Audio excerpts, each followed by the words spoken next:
আজ ফলাফল ঘোষণা হয়েছে, নামটা তালিকায় নেই। অনেক স্বপ্ন, অনেক পরিশ্রম এক মুহূর্তে যেন থেমে গেল। পোস্টার ছিল, মানুষ ছিল, স্লোগান ছিল, কিন্তু শেষ সংখ্যার বিজয়ের পক্ষে আসেনি।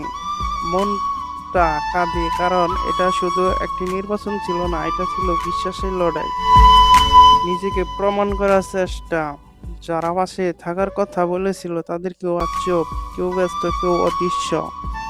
কিন্তু একটা কথা মনে রেখো, পরাজয়ের মানুষকে ছোট করে না, পরাজয়ের পর থেমে যাওয়া মানুষকে ছোট করে। হয়তো আজ আমি হেরেছি, হয়তো আজ বিজয় হয়নি, হেরেছি, কিন্তু মানুষের জন্য কাজ করার ইচ্ছাটা হারাইনি। কারণ চেয়ার নয়, মানুষের ভালোবাসায় আসল শক্তি।